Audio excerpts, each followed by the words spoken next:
Our startup company is called Fox and Owl Learning. We would like to share with you our journey to date from the idea of the business, the markets we target, its projected 5-year cash flow summary, its NPV status, sensitivity considerations performed, risk identified, and our recommendations on the value of pursuing and forging our business in Australia and the expansion market. Fox and Owl Learning is an Australian-based online subscription service delivering a box filled with carefully curated STEAM toys and crafts that promotes children's curiosity and creativity. Our products align with the Australian and Singaporean educational system and targets time-poor parents with children aged 3 to 8 years. Our monthly subscription also provides educational videos that support learning via a mobile app. Subscription can be purchased as 1, 3, 6, or 12-month options. In the Australian market, Fox and Owl aims to target more than 94,000 households. These households are targeted based on the assumptions there are 1.9 million children aged 3 to 8 years, where their households have high internet access, both parents working and are time poor, and 1 in 2 would like to do activities with their children. Once we've established our footprint in Australia, we aim to expand our business to Singapore in year 4. In the Singaporean market, Fox and Owl aims to target more than 56,000 households.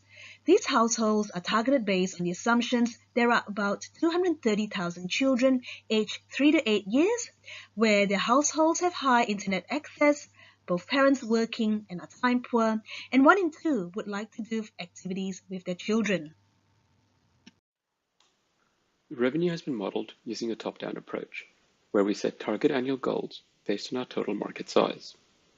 A weighted average price per subscriber has been calculated at $38.20 given the various subscription options we offer. We will be in a launch phase during the first 2 years, followed by a growth phase in years 3 and 4.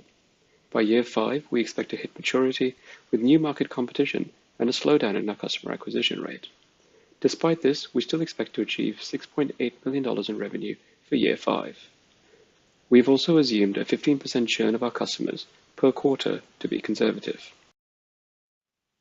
Fixed cost expenses covers salaries for key staff members as well as warehouse rent and general administration. IT costs will be needed for hosting the website platform as well as making ongoing enhancements to it. Research and content production is required to source new toys and create video content for our subscribers. Both the cost of goods sold and marketing are variable in nature, and these are based on the number of subscribers that the business either has or aims to acquire in a given year. Total investment required is about $285,000, with $200,000 to be spent on the Fox and Owl Learning website and mobile app platforms. Other investments include branding and packaging design, IT equipment, and warehouse fittings. Working capital of $15,000 has also been factored for year 1 inventory. Straight-line depreciation will be used for the initial software build, as well as the warehouse fittings. For items of less than $20,000 in investment, we've depreciated them within the first year of their purchase. A corporate tax rate of 30% applies across our model for revenue received both in Australia and in Singapore.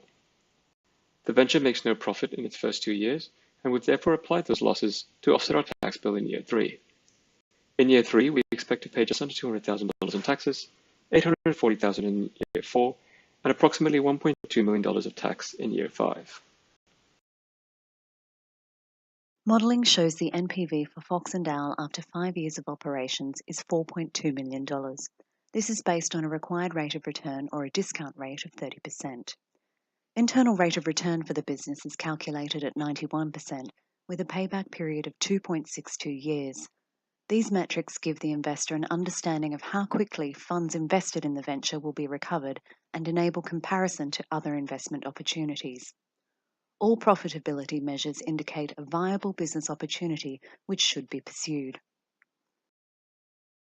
To understand the impact of changes to key variables on NPV, sensitivity analyses were carried out on productivity, customer churn, and an increased discount rate, all of which indicated a viable, robust business model.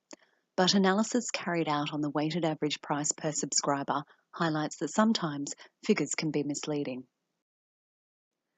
This figure is an average of customer subscription cost based on the fact the longer customers subscribe for, the less they pay. Analysis indicated a 20% increase in weighted average price would result in a $1.2 million increase in NPV. But given an increase in this price would mean customers were subscribing for shorter time periods, this scenario is unlikely to ever eventuate and would certainly cause an increase in churn, a key revenue predictor. Of biggest impact to the business would be a failure to meet year one target market projections of 1%. Achieving only half the intended market penetration by the end of year one would result in a negative NPV of $1.63 million, a significant loss which would make continued operations difficult without extra funding. Should target market projections be exceeded, achieving 1.75%, NPV would increase significantly to $8.42 million. Careful monitoring of tracking to subscription targets should be carried out, and analytics sought on marketing and advertising efforts. Identification of our target market using a top-down approach doesn't take into account qualitative data about our customers and how they might behave. We've tried to mitigate this using a conservative market share, but it's still a risk to growth forecasts. A hurdle rate of 30% was adopted as a reasonable benchmark for a startup business. However, once a business moves into a growth phase and looks to introduce leverage, the impact on the NPV is yet to be identified. The business has few competitors. However, once the business becomes more known, we could be vulnerable to competitor risk. To mitigate this, we will have to continue in further R&D. The cumulative impacts of a range of economic factors is a further risk, with sensitivity analysis performed on the basis of a single variable. Further scenario testing to identify impacts of the perfect storm will need to be done. Finally, as we're operating in a data-rich environment, security, particularly relating to information about customers and their children, is key. Failure to maintain appropriate security measures could expose us to data breaches, which will ultimately impact our brand integrity, customer loyalty, and future target rates.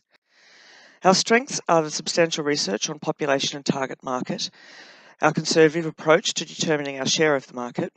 The model has been built to be easily manipulated as conditions change. We've applied different growth rates at different time points to more accurately model the business. The model assumes retail pricing on items such as postage and supplies, providing a buffer to price increases, and the model provides explanations and assumptions and is therefore transparent and thorough. Our weaknesses, however, include the fact that the model does not identify alternative distribution channels and markets. We haven't considered gifts or purchases or subscriptions from non-target markets.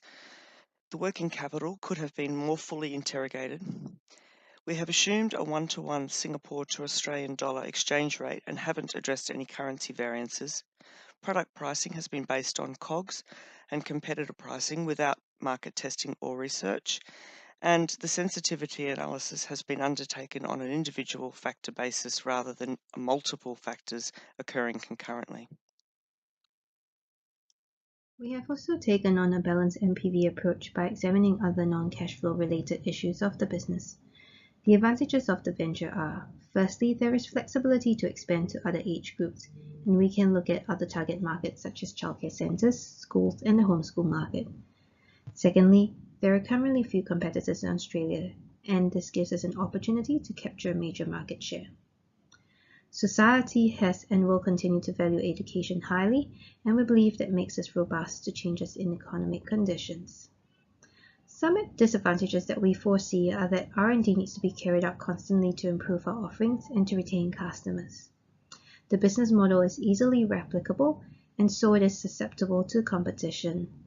Our derivation of market size does not consider cultural differences between Australia and Singapore, and this difference could affect uptake rates and ongoing sales.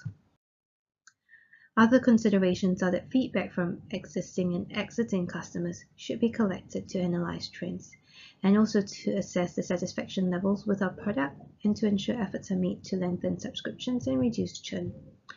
In addition, pending the success of the business, future consideration could be given to running the business out of a country which offers a lower corporate tax rate, such as Singapore, which offers a 17% corporate tax rate. Having said that, further analysis needs to be carried out to identify its feasibility. In conclusion, as we have a positive NPV, and as we have more pros than cons on our non-cash flow related table, we believe that we should proceed with this venture. Thank you.